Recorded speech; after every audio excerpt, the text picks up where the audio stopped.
เป็นได้อ้ายแล้วเราบ่ประกอบแล้วเราบ่แล้วโอ้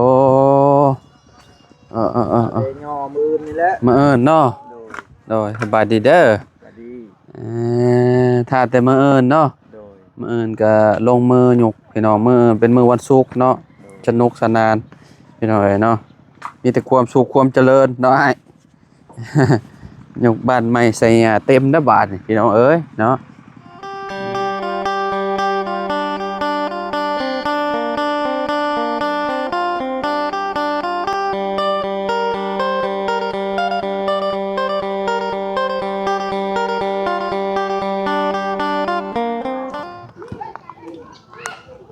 อ้าวกราบสบายดีและสวัสดีเด้อพ่อแม่พี่น้อง FC เบิร์สสุขูสู่คนเนาะมาพบมาพอกันกับเฮาคือเก่าคือเดิมอีกแล้วพี่น้องเนาะเพิ่มเติมคือเข้ามาทางบ้านน้องบุตรเพิ่นพี่น้องเนาะทางสร้างเพิ่นก็พากันเคิงแหละพี่น้องเนาะเคิงเอาตีนเสามาวางแล้วเนาะถือว่าจวดจ้าดอยู่พี่น้องเนาะจุเพิ่นก็อันนี้ยังกบยังบ่ได้แล้วพี่น้องเนาะกบไม้เนาะพากันประกอบเสาอยู่ตอนนี้โอ้มาทางนี้ก่อนบาทนี่พากันกินข้าวอยู่พี่น้องเนาะทางประตูสบายดีเด้อโดยบันส่วนระยะเราได้ยินอยู่บ่บ่ได้ยินเนาะจักปีแล้วนี่เลิกมาไหมโอ้เลิกมาหน้าตาปีตาตาดแน่จะเป็นสถานคุณฮะไปเกาหลีพลังโอ้คือสิลายแล้วนะตู้เนาะใช่หมอเทตู้ไปลวกเด้อกินเป็นบ่กินเป็นบ่จ้าเจ๊ไม่จ้าได้บ่ก็ต้มเนาะต้มแค่บ่มีแล้วบ่มีเลยบ่มีจักเล่มเลยคนรุ่นตะกี้พวกพี่น้องเนาะมีแล้วว่าง70ปลายเนาะ70กว่าพอแล้วคิดว่า70-80พุ่นเนาะ70-80เพราะว่ารุ่นพลังเลยสงครามพลังบ่จักเนาะก่อนหน้านั้นอีกเนาะก่อนหน้าสงครามพลังอีกเนาะโอ้กินข้าวกันยังนี่พ่อพี่กล้วยปนปลาเบิกลูกมาเท่าแล้วอันนี้ลูกเนาะลูกพ่อก็ยังลูกมดแก้วพ่อเจ้าอายุเท่าไรก็ประมาณ60เท่าไรเจ้าว่า68คนกกบ่เจ้าน่ะแม่ตู้นี่ก็วาง80ปลายพุ่นแล้วสิเนาะลูกเท่าไรลูก10คนบ่5คน6ตายผู้หนึ่งยัง5เอาบัดนี้คือว้าวได้บัดนี้บัดได้บัดบ่ได้บ่กาขึ้นวุ้นชักเราบ่ค่อยได้ยินก็เลยว้าวได้แต่ลูกโดยก็เลยตอบบ่ได้ตอบได้แต่บ่ได้ยินลูกเว้าเวลาเขาถามเราอบุตรไปใช่อบุตรอยู่บ้านเรือนไม่ได้ใครไม่ใช่ก็บ่เห็นบ่เห็นเรือนในหัวบ่ได้บ่เห็นนะบ่ได้แทงเกินเขาก็ยังทันติดนี่บ่เห็นพี่น้อยเนาะหาเฮ็ดบ่อย่าไปหาเฮ็ดแหละไปหาเฮ็ดโรงงานนี่อ๋อมันยังออกอยู่บ่เฮ็ดมันนั่นนี่นะออกได้โอ้ใจ3 โมงพอนึงเข้าไป3 โมงเข้าไปนิดหน่อยไปแต่3 โมงพวกแล้วจังสิเห็นหงไปเงื่องเอาใส่ไฟฉายโคมไปเนาะนิดหน่อยไป3 โมงสงสัยไปหาเห็ดยังบ่มาเนาะพี่น้องเอ้ยเนาะมาก็บ่เห็นเพิ่นน่ะนะทั้งสร้างเพิ่นก็พากันเคิงแต่เช้าพุ่นเนาะนี่เนาะโอ้มื้อใดนี่ยกเขื่อนนี่พ่อมื้ออื่นแล้วมื้ออื่นบ่วันศุกร์พี่น้องเอ้ยเนาะเพิ่นกำลังประกอบอยู่มื้อนี้น่าสิแล้วประกอบเนาะแล้วกับแป้งกลัวแป้งมันยังค้างๆหน่อยเดียวตัวใดที่ว่ามันอันนั้นเนาะมันบ่พอดีกันเนาะ ปรับพี่น้องปรับระดับให้มันได้กันเนาะเพราะว่าดินนะหมองนี่มันก็ดีเป็นดินเพียงอยู่เนาะมันบ่ได้แบบบ่ค่อยรูปปานใดหั่นนะพี่น้องเบิ่งเพียงหน้าดินเพียงก็เลยอยู่เทิงพุ่นเนาะมีแต่ปรับเล็กๆน้อยๆก็อันนั้นได้แล้วมื้ออื่นพากันยกเขื่อนใหม่น้องบุตรพี่น้องเอ้ยเนาะเป็นได้นอนอยู่นี่คืนแรกได้นอนจะนอนเนาะ อยู่นี่ละ ฝันอยู่บ่พอ 3 คนกับลูกชาย ฝันอยู่บ่วะ ได้พันยัง เงียบกิ๊บ เงียบปิ๊บไม่ได้พันยัง คิดว่าฝันเห็นลุงเห็นเลขฉะดอกว่า บ่ได้ฝันเนาะเอาพี่น้องเอ้ยเนาะกินข้าวกับแจ่วป่นปลาพร้อม เด้อจ่ายเถอะบ่ออกข้าวได้ทำงานดู แม่ตู้กินข้าวกับหยัง เริ่มไม่จ่ายเรากับเรา จะโดย จะเราตาก็สิไป กาด ประกาศนี่เนาะโอ้ต้องต้มไปเปื่อยเนาะเพราะว่าบ่มีแขวเนาะคนรุ่นตะกี้น่าสิเป็นรุ่นไม่เท่าข่อยพุ่นไม่เท่าข่อย105 ปี105 ปีนี่แหละหรือว่า110นี่แหละ ก็มันนั่นบนนี่มันบ่ได้อันบ่ได้เป็นพยาธิหยัง แม่นคนรุ่นตะกี้แต่ก่อนน่ะคือแบบสารเคมีสิเข้าบ่เทิงก็คือแบบอายุยืนเนาะกินผักกินหญ้าไปแต่คุมื้อนี่ก็ โอ้ย ยากแหละเพราะว่าอันนี้ก็มีคือกันมีเบิดเลย มีก็โอ้ย แป้งนัวอิหยังก็แหละมาน้ำแป้งนัวหรือว่าอิหยังก็แล้วแต่ เปิดแล้วลื่น พี่น้องเอ้ยเนาะมาน้ำผักน้ำหญ้าเนาะคะแนนมาปลูกกินเองก็สิโอเคอยู่ผักก็ได้เพราะว่าเฮาบ่ได้ใส่สารเคมีเด้เนาะปลูกกินแบบธรรมชาติเนาะแต่เขตชุมเฮานี่คันว่าบ่ปลูกนี่ไปซื้ออยู่ตลาดนี่เขียวๆแบบนี้แหล้วนี่ จ้า เขียวมันนี่ก็เจ้าเก็บมาขายแล้วแหละเพราะว่าก็เจ้าใส่ปุ๋ยแล้วเด้เนาะยากอยู่พี่น้องคุมื้อนี่นะอายุสั้นคนเฮานะ กูตกที่ก่อน บ่นั่นปานใดคุมื้อนี่นะบางที36 37ปีก็โยเฒ่าก่อนวัยก็มีเนาะเพราะว่าสารเคมีเด้เนาะกินเข้าในสู่ห่างกายโอ้มีซีนพร้อมนี่เนาะซีนหยังอันนี้นะ ชิ้นงัวก็แต่งงานลูกสาวเขา ก็เจ้าเฮ็ดพูดให้บ่ บ่ ชื่อเอาบ่ มัน พระเจ้าให้ มันมาแต่เฮือน อ๋อ ของมันเลือกเขากิน อืมช่วงนี้คือสิบ่มีละติงานแต่งงานเนาะ หมดแล้ว เบิดแล้วติเนาะ แล้ว อ่า บ่เห็น บ่ เฮ็ด บ่ค่อยเห็นเนาะ เฮาใส่เสื้อสีหยัง บ้านมาไม่เฮาไปย้อนเจ้าชับ เดินไป อันเด้อไป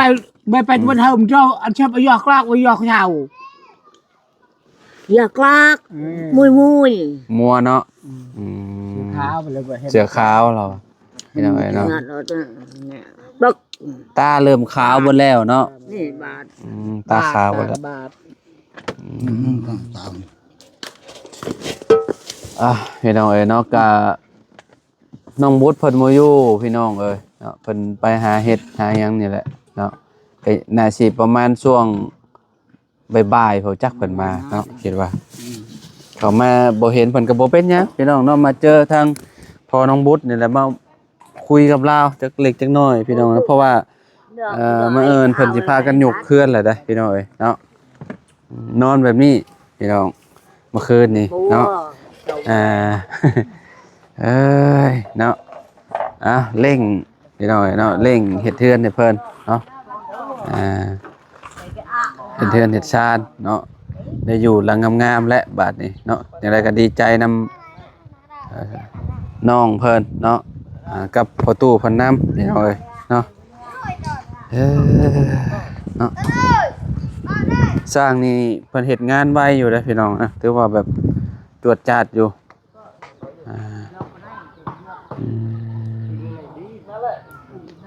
จังใดก็ท่าเบิ่งมาเอิ้นนํกันบ่แหละพี่น้องเอ้ยเนาะว่าสิเป็นจังใดอันนี้เพิ่นก็กบแล้วเด้พี่น้องเอ้ยเนาะกบแล้วบ่หรือว่าจังใดเนาะแล้วเนาะเรียบร้อยแล้ว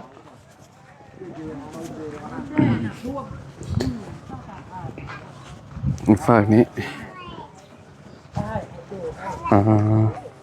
อันนี้ก็แล้วคือกันเนาะ อเป็นได้อ้ายแล้วล่ะบ่ประกอบแล้วล่ะบ่ แล้ว โอ้เดยอมือนี่แหละ มาเอิ้นเนาะโดยสบายดีเด้อ สวัสดี ถ้าแต่มาเอิ้นเนาะ โดย มาเอิ้นก็ลงมือหยุกพี่น้องมื้อเป็นมื้อวันศุกร์เนาะสนุกสนานพี่น้องเอ้ยเนาะมีแต่ความสุขความเจริญเนาะอ้าย ยกบ้านใหม่ใส่หญ้าเต็มเด้อบาดนี่พี่น้องเอ้ยเนาะอืมตัวสุดยอดเลยเนาะเดือนนมมุดงามตาเบิ่งนำกันพี่น้องเอ้ย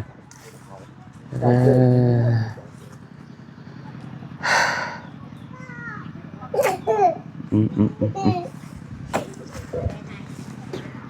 ทีมสร้างจะคนก็ 4 คน 4ป่ะ โดย 1 2 3 4โอ้4 คนเนาะยกขึ้นนี่กับประกอบกับบดนต้องหน่อยเนาะ บ่โดนเนาะ ปุ๊บปั๊บกันแล้วแหละพี่น้องเอ้ยคะแนนอุปกรณ์ครบเนาะมันก็บ่ยากเฮ็ดเทือนก็ได้เนาะอ้ายเนาะคะแนนว่าพวกไม้พวกหยังขาดมันก็รออีกก็หลายมือไปอีกเนาะอันนี้ก็คือกันแหละพี่น้องก็ท่าเบิ่งแหละเนาะสิเป็นจังใดทรงอันเดียวกันกับเพื่อนน้องไม้พี่น้องเนาะทรงจั่วเด้ออ้ายเนาะแม่นบ่วะเพื่อนน่ะ โดย หลังคาซนกันพี่น้องเอ้ยเนาะ คล้ายๆแบบตัวนั้นแหละ คล้ายๆ มีเสาโซ่บนคันได คล้ายๆคือหลังตัวนั้นบ่ โดย หลังตัวนี้บ่แม่นเนาะหลังคล้ายๆกับหลังตัวนั้นเนาะ โดย ก็คือน้องไม้กับหลังแบบนั้นแหละพี่น้องเอ้ยเนาะมองบันไดมันสิมีแบบว่าอันน่ะกันสาดเนาะกันสาดเวลาฝนตกมามันก็สิมันบ่สาดบ่ถึกพี่น้องเอ้ยเนาะอันนี้ประกอบมานี่แล้วอันมีแต่ไปต่อไม้เมียนบ่ โดย อ๋อ ต่อขอซองกันแล้ว เพื่อนนี่อันน่ะกว้างเท่าไรก็อ้าย 5 คูณ 6 5 คูณ 6เลยเนาะ แจกแซกอีกเม็ดนึงเป็น7แซกบนคันไดขึ้น โดยเนาะบวกกับแสกน้ำเนาะ โดยเป็น5 คูณ 7ทั้งหมด เพื่อนพอตู้อะไรอ่ะกับชุดซีกันนี่แหละพี่น้องเนาะแต่ว่าอันนี้เป็นทรงเฮือนน้องไม้พี่น้องเนาะก็งามคือกันเนาะสมัยใหม่คือกันพี่น้องลูกเจ้าบ่อนนี่นะ บ่แม่น อ๋อ ในบ้าน คนในบ้านเนาะก็จะมาลินเนาะ จะมาดิน มันได้เข้าโรงเรียนบ่นี่น่ะ ที่เขา สำนี่ยังเข้าบ่ได้แล้วสำนี่เนาะ โดย ต้องสำนั่น สำนัน เข้าโรงเรียนจะบ่น่ะก็ได้บ่ได้เข้าซ้ำ บ่ได้เขาจะเขา ฮะเข้าปอยังปอสี่แหละ ดีแล้ว ปอสี่แล้วมื้อนี้คือบ่ไปซะมื้อนี้เพิ่นหยุดบ่โอ้ยฮะ ในครูพัก ในครูภาคให้ ในครูภาคเวียกภาคเทียนเนาะ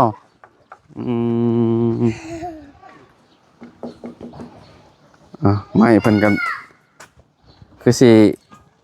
แน่นยาอยู่ต้นมันพี่น้อยเนาะมันเป็นไม้ถ้าเป็นไม้เก่าเนี่ยก็คือสิแห้งสิคักกว่านี้พี่น้องอันนี้เป็นไม้เนาะเวลามันตากแดดแล้วมันก็อยากแงะนิดนึงเลยคันว่าเฮาบ่เฮ็ดเลยนี่แห้งคักตากแดดนี่แตกบีไปเลยพี่น้องต้นเสานี่นะทางพ่อตู้กินข้าวอิ่มแล้วเนาะพ่อเนาะจะว่าไม้ยังนี่คักอยู่ไม้ตัวนี้เนาะ ครับอยู่ ไม่คักอยู่มันแก่นดีอยู่ไม้นี่นะ อันนี้ทั้งหมอกมันจักใบหยัง เจ้าต้นเสาเจ้าน่ะเจ้าเอาไม้ยังเฮ็ดซะ ไม้อันนั้นไม้ทอน แกนทอน ไม้แก่นทอน แกนทอนแกนขี้เล็ก อันนี้เรียกว่าไม้ขี้เหล็กคือกันบ่จักเขาบ่แม่นบ่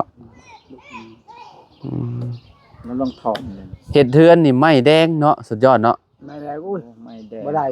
ฮะ แกนดีแกนเลย แม่น ไม่ธรรมดานี่ไม่ได้โอ้ยหมอบกิน หึ มันกิน ว่าถ้าได้ไม้แดงนี่สุดยอดว่ะอยู่ได้ร้อยๆปีเลย เช่ามันนี่พักแล้ว แม่นเฮ็ดเสามัน โอ้คักแล้วนั่น อยู่บ้านเฮาน่ะหลายต้นไม้แดงน่ะเขาเจ้าบางคนน่ะเขาเจ้าเอาเฮ็ดกับไม้พะยูงเนาะตัวเนาะ โอ้ เอาไม้พะยูงเฮ็ดชาวเฮือนเนาะไปว่าเด้อเนาะไผมีไม้พะยูงนี่สมัยเขาเจ้าซื้อใหม่ๆน่ะโอ้ยบางคนน่ะจนเปลี่ยนเสาเฮือนใหม่เลยบางคนน่ะแบบเปลี่ยนเป็นเสาดินเสาหยังเด้ นอกก็เปลี่ยนไม่ยุ่งแล้วไปเปลี่ยนเช่าแล้วเฮ็ดหลังดึงเฮือนก่อเลย เปลี่ยนออกเพราะว่ามันเป็นราคาเด้เนาะโอ้ถ้าไผมีตะกี้นี่โอ้ครับ มันเอาเช่าเฮือนลาวก็มันก็ให้เฮือนเฮ็ดหลังดึง เปลี่ยนให้ใหม่เลยก่อเฮือนดินให้เลยเนาะ จ้าดินเลย ไม้ตัวนี้น่ะหายากคุมื้อนี่พี่ดอยแล้วบ่ค่อยมีแล้ว บ่มี ครับ ไม่เป็นราคาบางคนน่ะปลูกเมียนพี่น้องปลูกเมียนพวกไม้ดูนี่ไม้ที่เป็นราคานี่ไม้ดูไม้พะยูง ปลูกกระบะคองได้กินได้เฮ็ดกันแล้ว ไม่ดูตะกี้อยู่บ้านเฮาก็หลาย อันนี้ก็ลายอยู่ผูหมด ลาย ข้าว หลายแฮง โอ้ย เอาตู้เนาะเพราะว่ามันเป็นไม้ไม่เป็นไม้เนื้อข้างในมันเป็นแบบทาสีเข้าไปนี่ก็คือแบบ โ เข้ากันเลยเนาะ เป็นลาย เป็นลายไม้ดูลายแฮงคักเนาะงาม แต่คุมื้อนี่ก็คือไม้ทั่วไปแหละหายากพี่น้องไม้ดูไม้หยังน่ะ ครับ ไม่เฮ็ดเฮือนก็ ไม่เฮ็ดเทือนก็ยังยากเลยคุมื้อนี่ หม นะ ดเลย เขตชุมเฮาน่ะก็เจ้าสิขายไม้ในโรงเรือยก็เป็นพวกไม้ย่างไม้หยังนั่นแหละ ไม่ย่างไม่นั่นเขามาแต่ผู้เพิ่นแหละเขาแก่ลง ไม้ย่างได้ อืม ยั ยังเดี๋ยวนี้ก็ยัง ยังมีอยู่บ่ โบักยัง อืม รถแก่ สมัยรุ่นเจ้าเนาะรุ่นพ่อเฮานี่ก็สิซ้ำกันนั่นแหละพ่อเฮาก็ประมาณ60กว่าๆคือกันรุ่นนั่นน่ะคือแบบสิใช้เลื่อย เนาะเลื่อยเอาเนาะ มือ เลื่อยเอามือเลื่อยเอาเฮาก็ทันอยู่ได้พี่น้อง เอามือ เพราะว่าเฮาก็30ปลายแหละเนาะทันอยู่โอ้เลื่อยเพิ่นสิได้เฮือนหลังหนึงนี่เลื่อยเพิ่นสิสุดเนาะอ้ายเนาะ จนเอา อ่า แห้งไปแล้ว โอ้ยเมื่อยพี่น้องก็คือแบบสร้างเนื้อสร้างโตว่าซั่นซะแต่ว่าสะสมเมียนเนาะตอนเช้านี่ก็คือแบบเอาละไปละ เฮือนตัวนั้นไกลเฮือนก่อก็เขาเลื่อยนั่น อืม เลื่อยผู้เดียวได้มันลาวเลย อืม บ่มีคนเลื่อยเลยใช้ยางอยู่พุ่นยางดึงมันก็ดึงไปยางดึง แม่น เลื่อยผู้เดียวเฮ็ด ไม่ ผู้เดียว ไม่ต้นหนึงนี่เพื่อสิเลื่อยเบิดนี่ก็บ่แม่นง่ายเด้เนาะสมมุติว่ามันยาวกว่านี้นี่โอ้เฮ็ดบ่ให้ว้าวนี่น่ะ ก็เอา7ทุน เนาะมี7เม็ดก็7เม็ดแล้วเนาะตู่เนาะ เอาแปด มี8ก็เอา8ยาวเลยพี่น้อง ไอ้คำนี้ ก็เคยลองอยู่ก็เคยลองเลื่อยน้ำพ่อข่อยอยู่โอ้โคตรปวดแขนเลยพี่น้องเพราะว่าดึงกลับไปกลับมาเด้ เออ ก็ต้องเฮ็ดตรงตามเส้นมันเส้นที่เพิ่นดีดไว้น่ะ เออ เนาะตู่เนาะ ไปเลย ว่าสิเอาหนาขนาดไหนเฮาก็ประมาณเฮาก็เลือกเฮาก็สิมีไม้ดอกเนาะมาอันวัดเบิ่งสิเอาประมาณนิ้วหนึงบ่เนาะโอ้ตะกี้เนี่ยสุดยอดอะลิเพื่อจะได้เฮือนหลังหนึงบ่แม่นเรื่องง่ายเนาะ บ่ได้เลื่อยมันไปหงเลื่อยวัดชื่อ อื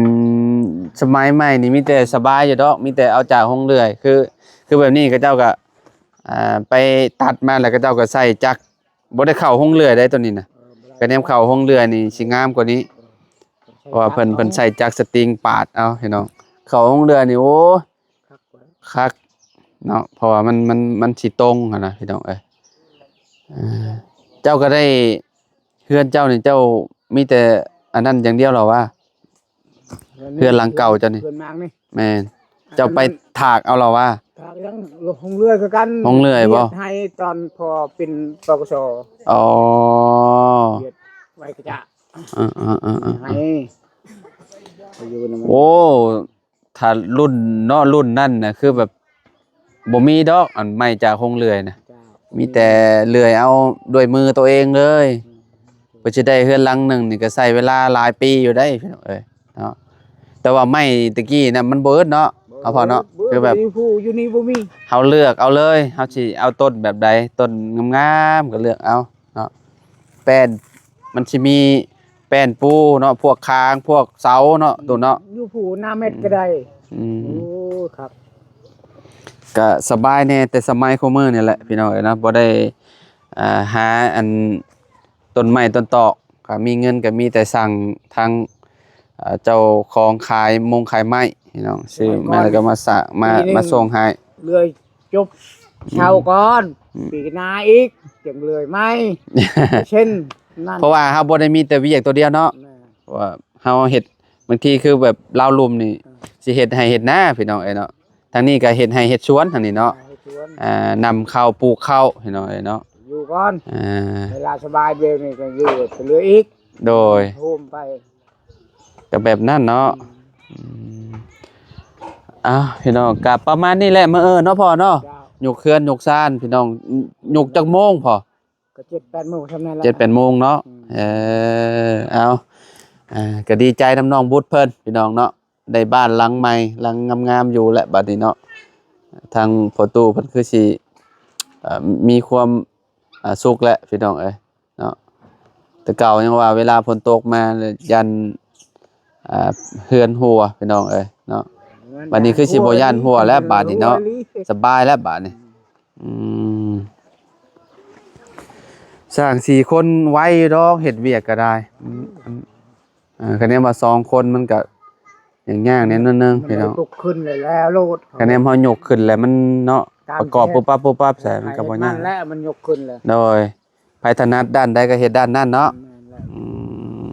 ไปซะเฮาออกเด้อพ่อเด้อโดยสบายดีเด้อเอาอ้ายไปพ่อกันใหม่เด้อโดยพี่น้องเอ้ยเนาะเดี๋ยวจังว่ากันอีกเทื่อนึงพี่น้องมื้อเอิ้นเนาะมาเบิ่งนำกันเนาะทางเฮือนน้องบุตรเนาะเอาอยู่ดีมีแฮงเด้อ FC เนาะขอบคุณทุกๆคนเลยที่ติดตามและเป็นกำลังใจให้เนาะพบพอกันคลิปหน้าเนาะสำหรับคลิปนี้ขอกล่าวคำว่าสบายดีพี่น้องพอกันใหม่เนาะโดย